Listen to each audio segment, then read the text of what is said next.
में डिवाइड किया। पहला कौन सा है? पोलर, नॉन पोलर, और तीसरा क्या है? Hydrogen bonding. तो हम सबसे पहले पोलर को डिफाइन करते हैं कि पोलर शादी क्या होता है। ओके, अब हम नेक्स्ट प्रॉपर्टीज को डेट करते हैं फोर्स।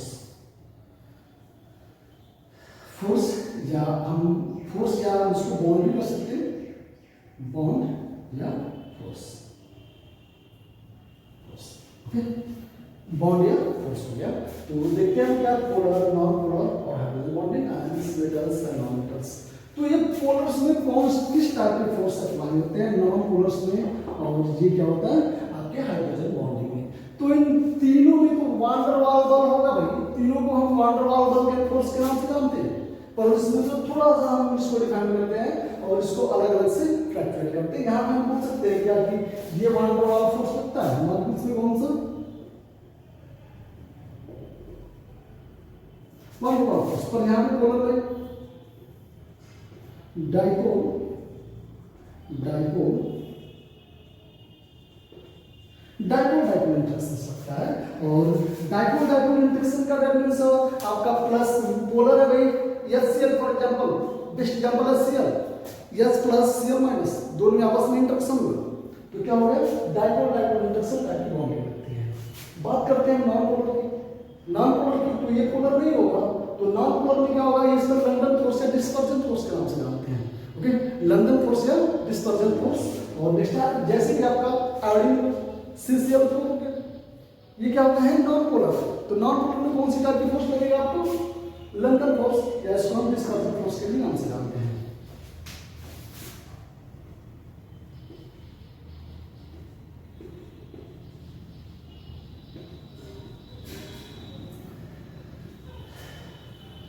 लंदन फोर्स या डिस्पर्जन फोर्स। लंदन फोर्स जैसे कि अभी हमने बोला कि आयोडीन ले लिया, CCl4 ले लिया, तो इनमें जो फोर्स अप्लाई होगा वो कौन सा फोर्स होगा? लंदन फोर्स या डिस्पर्जन फोर्स। डिस्पर्जन मतलब आयोडीन आपस में क्या किया भाई? आयोडीन अपने पास इलेक्ट्रॉन नहीं थे, शेयर हो गए, कंबाइन हो गए, तो इस प्रकार के फोर्स को लंदन फोर्स या डिस्पर्जन फोर्स कहते हैं। नेक्स्ट है आपका हाइड्रोजन बॉन्डिंग। तो हाइड्रोजन बॉन्डिंग क्या होता है? इसको भी स्टडी करते हैं। जब कोई हाइड्रोजन हाईली नेगेटिव एटम्स के साथ अपने इलेक्ट्रॉन्स की शेयरिंग करता है तो वहां पर हाइड्रोजन बॉन्डिंग बनती है।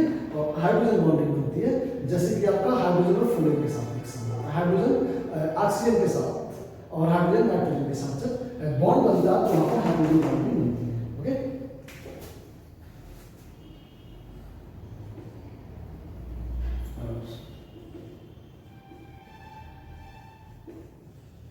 Hydrogen bond.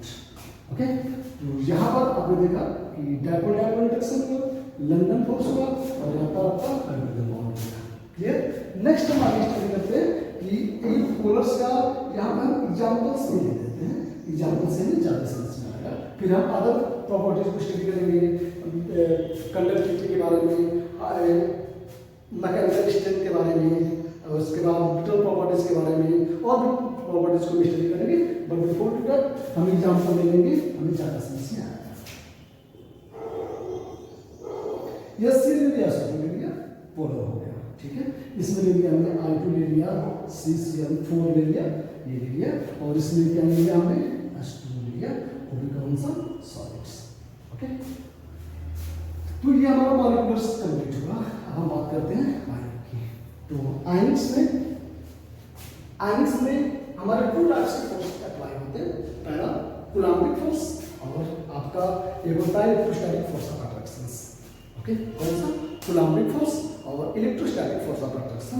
कूलम्बिक फोर्स मतलब वही ना, आपको 1/4πε0 q² या q/r², उस टाइप्स ऑफ फोर्सेस का होगा कूलम्बिक फोर्स, क्योंकि यहाँ पर दो आयनों के बीच में फोर्स लगेगा। ठीक, जैसे आपने देखा होगा प्लस माइनस के बीच में आपको डिस्टेंस r है, तो यहाँ पर कूलम्बिक फोर्स लगता है। ये इसका चार्ज q1 q2, तो आपका क्या आपने पढ़ा नहीं? F = 1/4πε0 q1 q2/r²। ओके, तो ये पढ़ा। तो यहाँ पर टू टाइप के फोर्स लगते हैं, एक कूलम्बिक फोर्स और दूसरा कौन सा होता है? आपके electrostatic force of attraction.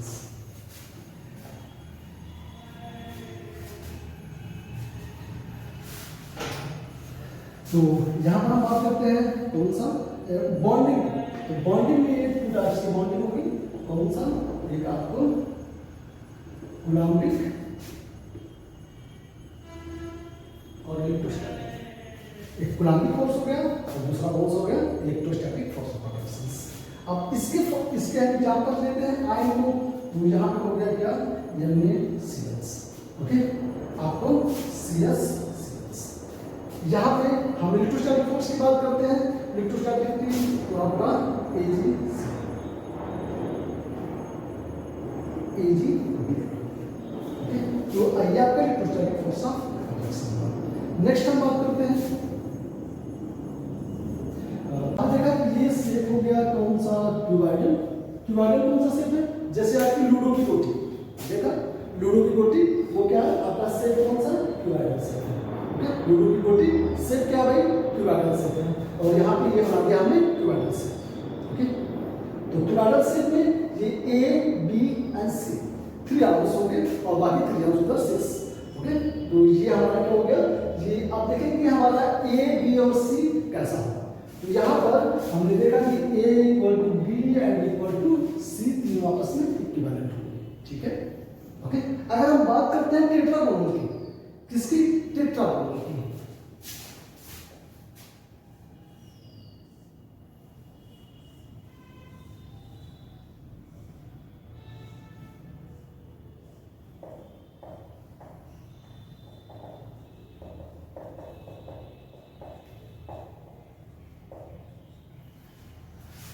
Okay, तो ये है क्या कौन सा, टेट्रागोनल।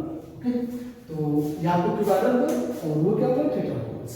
अब ने क्या किया, लूडो की गोटी को क्या किया, हमने खींच दिया, लंबा बन गया, पासा बन गया, देखा होगा महाभारत में आपने, पासा बन गया, फेंका तो 6:2 जो भी रेशियो आता हो वो बनता है। ठीक है, तो यहाँ पे क्या होगी, टेट्रागोनल शेप, जो कि बिल्कुल लूडो की गोटी को खींच के लंबा कर दिया गया है। ठीक है, तो वो शेप कैसा ले लेगा आपका, टेट्रागोनल ले लेगा। ठीक है, तो देखते हैं भाई, तो उसमें भी क्या A और B, आपका A और B तो इक्वल है बट C इक्वल नहीं है। ठीक है, A B तो इक्वल है लेकिन C क्या है, खींचने से क्या हो गया, बड़ा हो गया, तो A B इक्वल है but C not equal to B and A। Okay, अब हम बात करते हैं ऑर्थोलंबिक, तो शेप में बनाऊंगा, बस एक ट्रिक में बता देता हूँ कि कैसे आप इसको सबको आसानी से लिखोगे। अब पहले में तीनों इक्वल किया, दूसरे में एक हटा दिया, तीसरे में क्या होगा भाई, A not equal to B and not equal to C, तीनों को आपस में बराबर नहीं किया।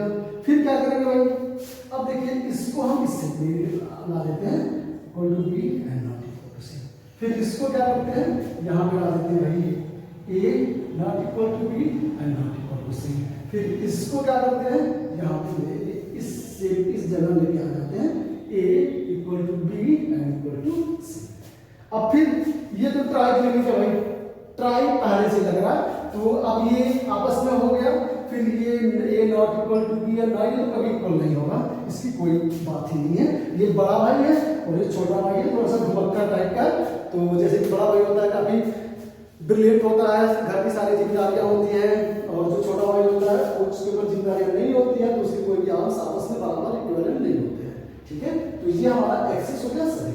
अब सबसे पहले क्या करना है आपको, ये तीनों इक्वल करना है, फिर एक को इक्वल करना है, फिर तीनों को इक्वल कर देना है। फिर इसको उठा के यहाँ पे, इसको उठा के यहाँ पे, फिर इसको उठा के यहाँ पे कर दिया, और फिर ये सबसे छोटा भाई है और इसमें तो कोई बात ही नहीं, सामने होना है तो कोई बात नहीं, इसको जो भी जैसे भी होगा एडजस्ट कर लेगा। इसके तीनों आर्म्स आपस में बराबर नहीं होते हैं। ठीक है, अब इसकी पिक्चर बनाओ। अब क्या है, अब सबसे पहले हम क्या करेंगे, alpha equal to beta equal to gamma and equal to 90 degree. इसके लिए भी और ऑर्थोलंबिक के लिए 3 करेंगे आपस में, alpha equal to beta equal to gamma equal to 90 degree, alpha equal to beta equal to gamma equal to 90 degree. Okay, clear. अब हम मान लेते हैं कि अल्फा क्या है, आपका पिता है, और बीटा क्या है भाई, बेटा है, और गामा क्या है, माँ है ना भाई, माँ है। Okay, alpha beta and gamma, तो पिता बेटा और माँ है। तो सबसे पहले क्या करते हैं, alpha equal to gamma and equal to 90 degree and beta not equal to the 90 degree. सबसे पहले बेटा लॉग हो गया। ओके, बेटा लॉग है मतलब क्या होता है, देखा आपने, सबसे पहले क्या हुआ, ये दोनों बेटा टूट के अलग हो गया और इसका एंगल 90 डिग्री नहीं है। अब बेटा अलग हो गया, फिर अब बेटा अलग हो गया, अब माँ और पिता एक साथ है। अब क्या होगा नेक्स्ट कंडीशन में माँ हो गया। Okay, alpha alpha equals to beta equal to 90 degree और गामा इक्वल्स टू 120 डिग्री। अब माँ अलग हुई झगड़े करके, ये भी बेचारी इमोशन हो गई, तो ये नहीं कहेंगे कुछ ज्यादा ही होगा, हेक्सागोनल के लिए बना लिया 120 डिग्री। ओके, नेक्स्ट कंडीशंस में अब तीनों में आप ये एक बार बेटा अलग हो गया, एक बार माँ अलग हो गया, बाप बेचारा कहाँ जाए, कहीं जा नहीं सकता, आप जानते ही घर घर की कहानी है। अब नेक्स्ट कंडीशन में क्या होगा, ये तीनों आपस में अलग नहीं होंगे, अलग हो जाएंगे, beta gamma and not equal to the, okay, and beta and alpha beta and gamma not equal to the 90 degree. Okay, ये हो गया आपका रैम्बो वेक्टर का। अब नेक्स्ट कंडीशन से आपका अल्फा इक्वल टू आपका beta equal to gamma and not equal to the 90 degree. Once again alpha beta gamma and ये तीनों आपस में, हाँ ओके, तो ये आपका है कौन सा, ब्रैडिस लैटिस। तो क्या स्टूडेंट, हम अगला नेक्स्ट लेक्चर लेते हैं। में डिवाइड किया, पहला कौन सा, पोलर, नॉन पोलर, और तीसरा क्या है, हाइड्रोजन बॉन्डिंग। तो हम सबसे पहले पोलर को डिफाइन करते हैं कि पोलर साबित क्या होता है। ओके, अब हम नेक्स्ट प्रॉपर्टीज को डेट करते हैं, फोर्स। फोर्स या इसको बॉन्ड भी कर सकते हैं, बॉन्ड या फोर्स। ओके, बॉन्ड या फोर्स हो गया। तो देखते हैं क्या, पोलर, नॉन पोलर और hydrogen bonding, ions, metals and non metals. तो ये पोलर्स में कौन किस टाइप के फोर्स अप्लाई होते हैं, नॉन पोलर्स में, और ये क्या होता है आपके हाइड्रोजन बॉन्डिंग में। तो इन तीनों में तो वान डर वाल बल होगा भाई, तीनों को हम वान डर वाल बल के फोर्स के नाम से जानते हैं, पर इसमें तो थोड़ा सा हम इसको डिफाइन करते हैं और इसको अलग अलग से फ्लक्चुएट करते हैं। यहाँ पे हम पूछ सकते हैं क्या कि ये वान डर वाल फोर्स लगता है हमारे बीच में कौन सा, वान डर वाल फोर्स। पर यहाँ पे पोलर है डाइपोल, डाइपोल इंटरेक्शन सकता है। और डाइपोल इंटरेक्शन का डेफिनेशन आपका प्लस पोलर है भाई, HCl for example, best example है Cl, H plus Cl minus, दोनों में आपस में इंटरेक्शन हुआ तो क्या हो गया, डाइपोल इंटरेक्शन टाइप की बॉन्डिंग लगती है। बात करते हैं नॉन पोलर की। नॉन पोलर की तो ये पोलर नहीं होगा, तो नॉन पोलर में क्या होगा, इसमें लंदन फोर्स या डिस्पर्जन फोर्स के नाम से जानते हैं। ओके, लंदन फोर्स या डिस्पर्जन फोर्स। और नेक्स्ट जैसे कि आपका आयोडीन CCl हो गया, ये क्या होता है नॉन पोलर। तो नॉन पोलर में कौन सी टाइप की फोर्स लगेगा आपको, लंदन फोर्स या स्ट्रॉन्ग डिस्पर्जन फोर्स के भी नाम से जानते हैं।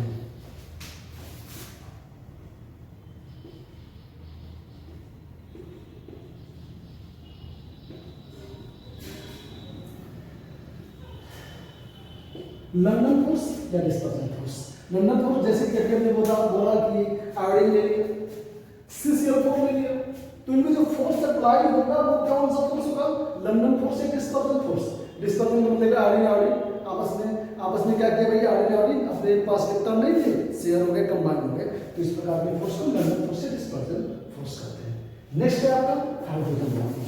तो हाइड्रोजन बॉन्डिंग क्या होता है, इसको भी स्टडी करते हैं। जब कोई हाइड्रोजन हाईली नेगेटिव एटम्स के साथ अपने इलेक्ट्रॉन्स की शेयरिंग करता है तो वहां पर हाइड्रोजन बॉन्डिंग होती है। और हाइड्रोजन बॉन्डिंग होती है जैसे कि आपका हाइड्रोजन और फ्लोरीन के साथ एक हाइड्रोजन ऑक्सीजन के साथ और हाइड्रोजन नाइट्रोजन के साथ जब बॉन्ड बनता है तो वहां पर हाइड्रोजन बॉन्डिंग होती है। ओके,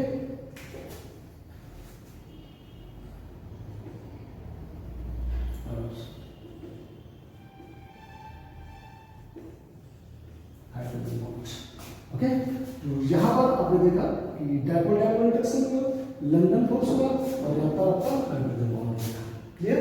नेक्स्ट हम आगे स्टडी करते हैं कि इन पोलर्स का यहाँ पर हम एग्जांपल्स भी दे देते हैं, एग्जांपल से नहीं ज़्यादा समझ में आएगा। फिर हम अदर प्रॉपर्टीज को स्टडी करेंगे, कंडक्टिविटी के बारे में, मैकेनिकल स्ट्रेंथ के बारे में, और उसके बाद ब्रिटल प्रॉपर्टीज के बारे में और भी प्रॉपर्टीज को भी स्टडी करेंगे। बट बिफोर दैट हम एग्जांपल ले लेंगे, हमें ज़्यादा समझ में आएगा। एस सी ले लिया, एस ले लिया, पोलर हो गया, ठीक है। इसमें ले लिया हमने I2 ले लिया, CCl4 ले लिया, ये ले लिया, और इसमें क्या ले लिया हमने H2 ले लिया, वो भी कौन सा सॉलिड्स, ओके। तो ये हमारा मॉलिक्यूलर्स कंप्लीट हुआ। अब हम बात करते हैं आयन की। तो आयनिक्स में हमारे टू टाइप्स के फोर्स अप्लाई होते हैं, पहला कूलम्बिक फोर्स और आपका एक होता है electrostatic force of attraction, okay. कौन सा? कूलम्बिक फोर्स और electrostatic force of attraction. Coulombic force मतलब वही आपको 1/4πε0 q² या q/r², उस टाइप्स ऑफ फोर्सेस का होगा कूलम्बिक फोर्स, क्योंकि यहाँ पर दो आयनों के बीच में फोर्स लगेगा, ठीक है। जैसे आपने देखा होगा प्लस माइनस के बीच में आपको डिस्टेंस r है, तो यहाँ पर कूलम्बिक फोर्स लगता है। ये इसका चार्ज q1 q2, तो आपका क्या आपने पढ़ा अभी, F = 1/4πε0 q1 q2/r², ओके। तो ये पढ़ा। तो यहाँ पर टू टाइप के फोर्स लगते हैं, एक कूलम्बिक फोर्स और दूसरा कौन सा होता है आपके electrostatic force of attraction.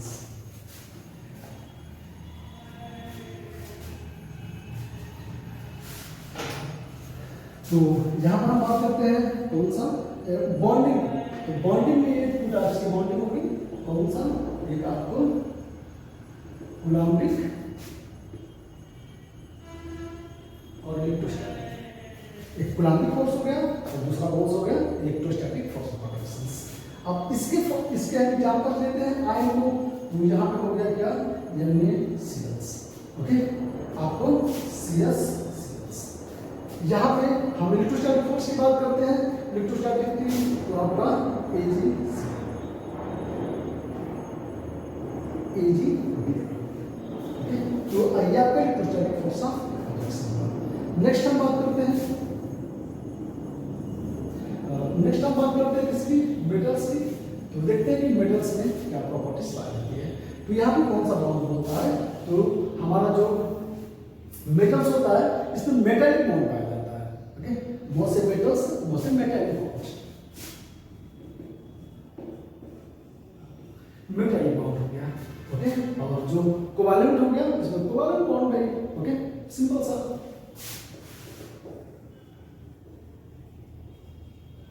Covalent bond हो गया, ओके। नाउ हमने देखा कि इसके एग्जांपल लिया, तो इनके एग्जांपल ले लिया, ये हो गया मेटल्स में मेटालिक बॉन्ड्स का जो हमने एग्जांपल ले लिया। तो मेटल्स में आपको क्या हो गया, कॉपर हो गया, सिल्वर हो गया, गोल्ड हो गया, ओके। कॉपर, सिल्वर, गोल्ड ले लिया। कोवैलेंट में आपको डायमंड ले लिया, ग्रेफाइट ले लिया, डायमंड, तो ये कौन से सॉलिड है आपके कोवैलेंट सॉलिड है। नेक्स्ट हम स्टडी करेंगे इनकी मैकेनिकल स्ट्रेंथ के बारे में कि कौन कितना मैकेनिकल स्ट्रेंथ रखता है, ओके। तो we talk about the mechanical strength का मतलब कि किसको मारा जाए तो कौन जल्दी से पिघल टूट जाएगा और कौन कितना पावर होगा, कितना पावर सह लेगा, इसकी मैकेनिकल स्ट्रेंथ कैसा है, किसका क्या है, उसको हम आगे स्टडी करते हैं।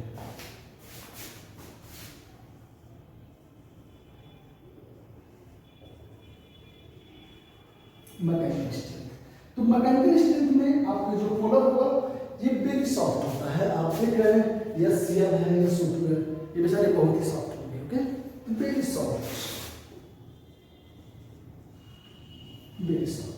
और ये जो होंगे ये क्या होंगे, CCl4 आयोडीन सॉफ्ट होंगे, और ये भी क्या होंगे आपके सॉफ्ट है, क्योंकि ये सॉलिड है भाई। और जस्ट का है, आपने देखा होगा बर्फ पे हाथ रखेंगे स्लिप कर जाएगा, राइट। तो ये भी क्या है, सॉफ्ट है। सॉफ्ट, बट अगर ये हम जस्ट की बात करेंगे तो थोड़ा सा ये हार्ड होगा, सॉफ्ट होगा, पर इसका जो प्रॉपर्टीज होगी वो क्या होगा, बहुत ही हार्ड होगा, ओके। ये मैकेनिकल स्ट्रेंथ थोड़ा सा हम इसको हथौड़े से फोड़ते हैं तो इसको सॉफ्ट भी हार्ड कर दिया जाएगा, ओके। और यहाँ पे NaCl, तो ये भी क्या है, हार्ड है, और ये भी क्या है आपका, और ये है आपका,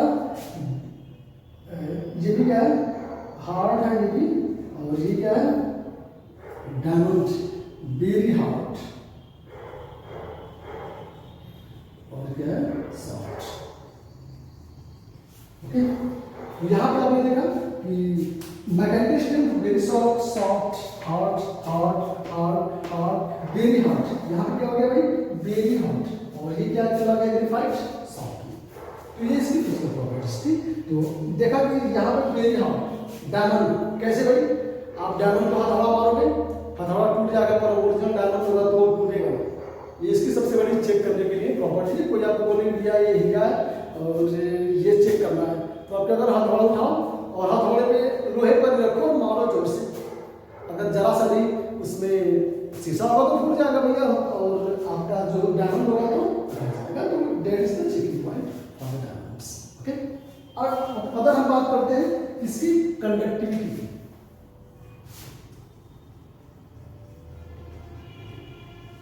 कंडक्टिविटी की बात करते हैं, तो ये Cl है, ये SO2 है, और यहाँ से तो ये सब की हमें कंडक्टिविटी को चेक करना है।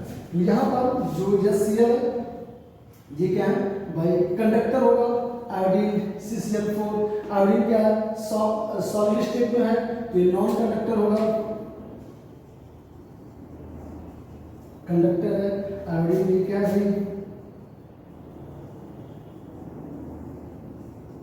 Non conductor. H2O क्या है,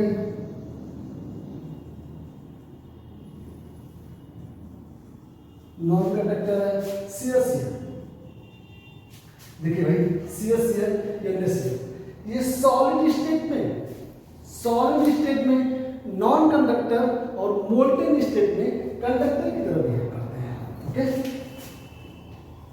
सॉलिड में नॉन कंडक्टर और मोल्टेन में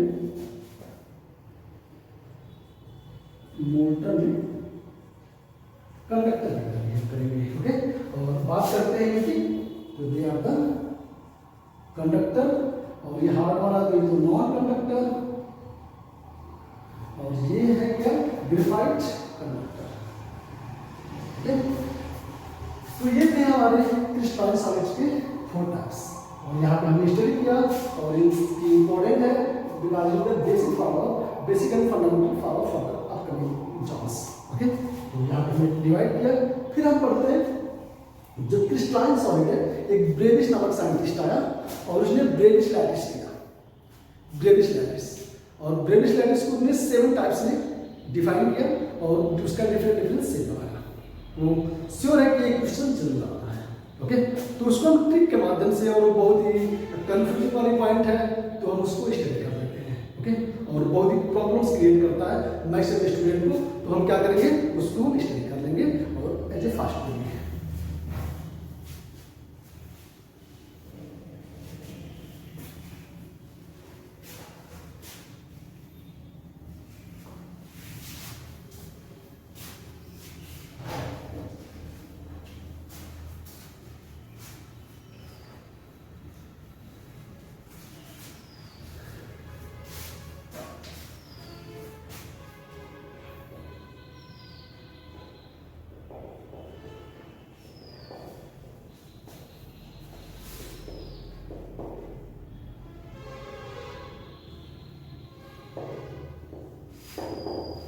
हम बात करते हैं क्रिस्टल की। ओके, तो क्रिस्टल्स, आपने भी क्रिस्टल सॉलिड के बारे में पढ़ा, long range orders, long range order, fix symmetry and symmetry, anisotropic in nature's, short melting and boiling point. तो ये थे आपके क्रिस्टल्स, क्रिस्टल के बारे में डेफिनेशंस। अब हम बात करते हैं कि क्रिस्टल कितने टाइप्स के होते हैं। तो इस ब्रेविश नामक साइंटिस्ट ने क्या किया कि आपका जो ब्रेविश होता है, ब्रेविश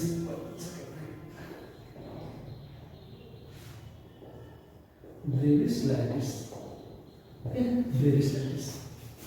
तो ब्रेविश ने क्या किया कि हमारे ब्रेविश नामक साइंटिस्ट ने हमारे क्रिस्टल को 7 टाइप के क्रिस्टल्स में डिवाइड किया, और हम उनको फर्दर स्टडी करते हैं कि कितने टाइप्स के लैटिस हमारे पास आते हैं। ओके, तो हम अब तो ये थोड़ा सा बहुत ही कठिन है, क्योंकि इसके नाम डिफरेंट है, फिर उसके bond angles, other for examples भी वेरी हार्ड है। तो हमने एक ट्रिक के बारे में इसको सेट दे दिया। क्या ट्रिक है, हम आगे देखते हैं। ओके, तो हम देखते हैं कि CTOM HRT। ओके ओके, तो देखते हैं। तो देखिए भाई, आपको 7 टाइप के क्रिस्टल को स्टडी करने के लिए सिर्फ CTO या MHRT को पढ़ना है, बाकी सब काम अपने आप हो जाएगा। क्या भाई, CTO MHRT।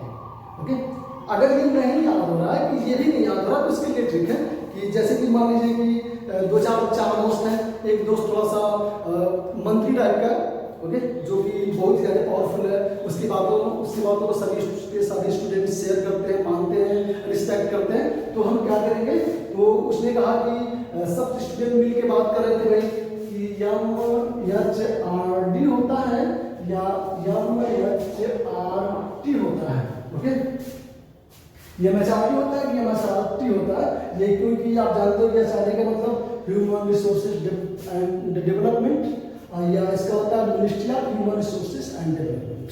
ओके, तो अब वो सभी स्टूडेंट्स आपस में स्टडी कर रहे थे कि ये MHRD फुल फॉर्म है या MHRT फुल फॉर्म है, तो किसी को पता नहीं चल रहा था। लेकिन जो नेता टाइप का लड़का था उसने बोला कि अबे चूतियों बोल सकते हैं ये याद करने के लिए, MHRT होता है। तो सभी स्टूडेंट ने बोला कि ठीक है भाई MHRT होता है, ठीक है।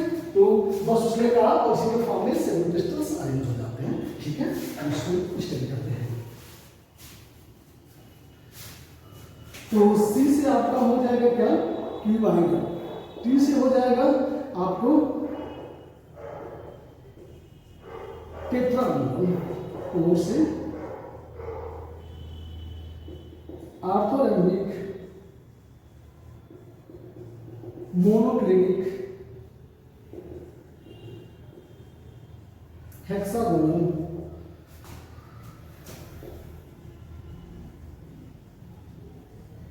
रैम्पोहेड्रल और लास्ट है आपका ट्राइक्लिनिक।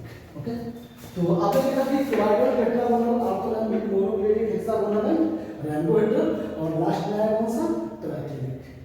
तो हमारे 1 2 3 4 5 6 7 टाइप के क्रिस्टल्स हो गए जो इसको बेरिस से दिए हैं।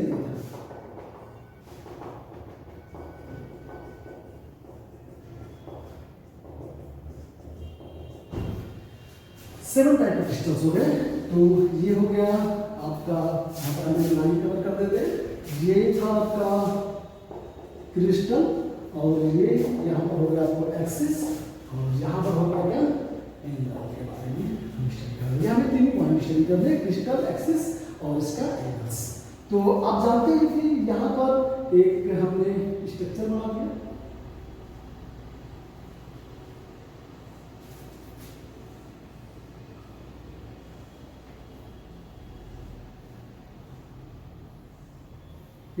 ये A हो गया, ये आपका B हो गया, और ये आपका क्या हो गया C हो गया।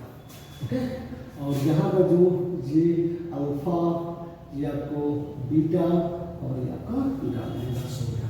ओके, तो आपने देखा कि ये शेप हो गया कौन सा, क्यूबाइडल। क्यूबाइडल कौन सा शेप है, जैसे आपकी लूडो की गोटी, देखा लूडो की गोटी वो क्या है आपका शेप कौन सा, क्यूबाइडल शेप है। लूडो की गोटी सेट क्या भाई, क्यूबाइडल सेट है, और यहाँ पे ये बना दिया हमने क्यूबाइडल सेट।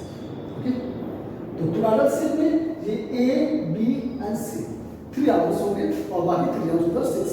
ओके, तो ये हमारा क्या हो गया, ये आप देखेंगे हमारा A, B और C कैसा होगा। तो यहाँ पर हमने देखा कि A = B एंड = C तीनों आपस में इक्विवेलेंट होंगे, ठीक है। ओके, अगर हम बात करते हैं टेट्रागोनल की, किसकी, टेट्रागोनल की,